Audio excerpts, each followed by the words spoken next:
to a Lorcana draft today for Shimmering Skies, and this is the deck that I made that I played. So we open up 6 packs, and then you can make a 40 card deck, and you can have any amount of ink colors you want. As you can see, I play them all, and this is what I came up with the packs that I pulled. And then this is a prize pack that we'll open up at the end. So we have a couple of 1-drops here. We have 5 1-drops, and lots of times I would mulligan pretty aggressively for Basil, but take all this with a grain of ice, because I only went 2-1 today. So like I won 2. Hey, my air fryer's done. That's kind of cool.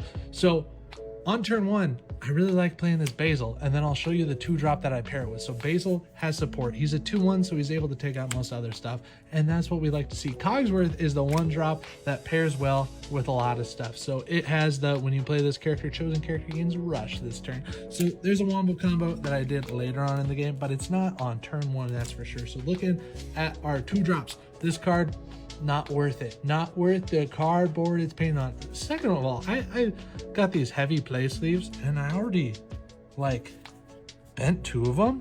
Like, that's a bad deal. And I'm pretty gentle with my cards. Oh no, those were in order and I just shuffled them. Anyway, to the 2-drops. This card, not good. I would not recommend playing it. Evasive on a duck, let's go. But this isn't what we're pairing it with. What we are pairing it with, the Mutton Fudge was cool. We like her for the aggro.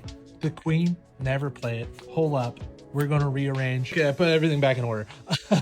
Why did I shuffle? That was kind of crazy. The card that we pair with this Basil. So this would be our turn 1. And then turn 2, we ink something, and then we play Banzai. You already know him. So he comes down. And then later on, Basil's able to quest. Give this guy 2. This is a 5-2. And that's kind of cool. It takes out locations. Lots of people are playing locations in the sealed, so you got to watch out for this. Robin Hood, banish 1 character for me. That was kind of cool when you play it. If an opponent was damaged, you gain 1 lore. Oh, wow. I'm thinking of a completely different thing. But I did get a lore from Robin. That's what I was thinking of. I got a lore from Robin. I was also able to ramp with Tipo, the Growing Sun. So any ramp in a draft, going to be cool. This card is cracked in draft. In sealed tournaments, just get as many as these as you can. Gain 2 lore. That's crazy. 1/10 of all your lore right there. Maleficent never popped off for me. Sleepy I had out once. He's a bodyguard. Vanellope, never heard of her. This I played probably 4 out of the 6 games. It's reveal 2 cards. Reveal the top 2 cards of your deck. Put the revealed characters in your hand. Put the rest on the bottom of your deck in any order. I think there's only 13 cards that aren't characters. No, that's too much. I think it's 9. There's 9 cards that aren't characters, so most of the time you're hitting a draw 2 for 2, which is a great value. This Mother Gothel, we actually have the Shift Mother Gothel. Let's talk about her real quick.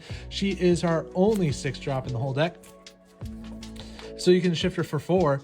Or what I did was I played this on 6, and then on turn 7 I played this and then used the ability. So check it out. It's Mother's Knows Best on a huge character. When you play this character, each opponent chooses one of their characters and returns that card to the hand. So the downside is the opponent chooses. And then this one, you can play it, and then if you have 3 extra ink, if you have the kicker cost, you can choose one of their characters, put it back in their hand. Kind of cool. You can remove their stuff time and time again. So for the 2-drops, I did the Basil and the Banzai, and this card, not worth it. Daisy Duck is evasive, kind of killer. The Mutton Fudge, I just ended up calling her Mutton Fudge, and all the people thought that was cool, so I like Mutton Fudge. We have a couple songs, and this was useful because lots of decks are challenger based in a seal. Like, you are removing their cards, and there's not spot removal, so the removal is challenges. So if you can make them not challenge with this song, and you get to draw a card, it replaces itself, kind of cool. I liked it. Most of the time it was ink. Who am I kidding? This was ink too. I'm not going to heal stuff because I don't know. I just inked it. It never came up in play. White Rabbit I actually liked because it has some survivability. I actually played it a lot on 3 to be able to sing my song and stuff. This is the MO Comic Con. I had it on my first game and it didn't pop off, but it has the potential to pop off in a draft.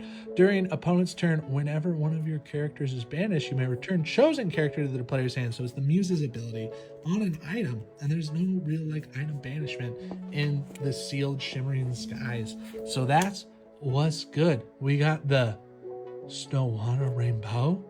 Never used her. She had the rush, and I wish I would have used her. We used this once. It was okay. Gazelle.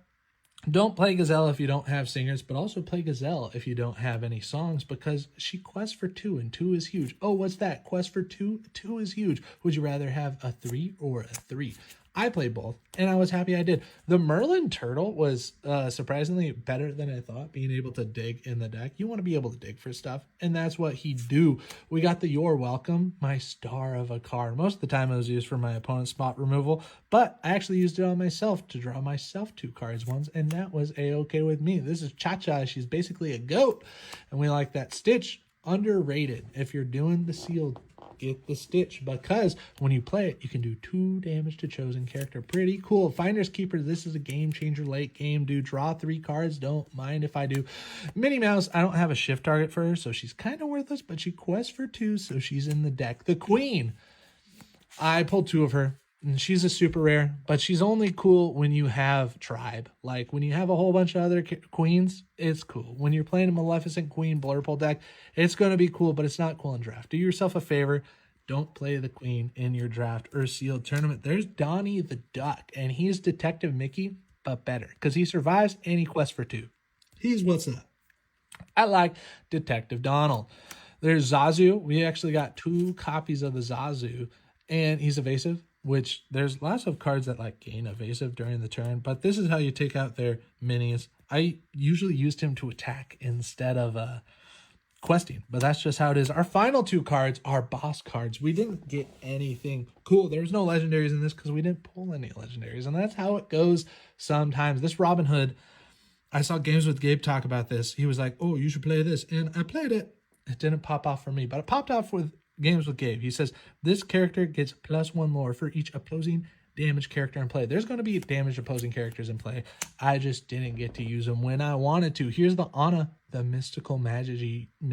You can shift her for 4. I didn't shift her for 4. I ended up playing her for all 7 ink, and her ability kind of go crazy. When you play this character, exert all opposing characters, and then you can just challenge away.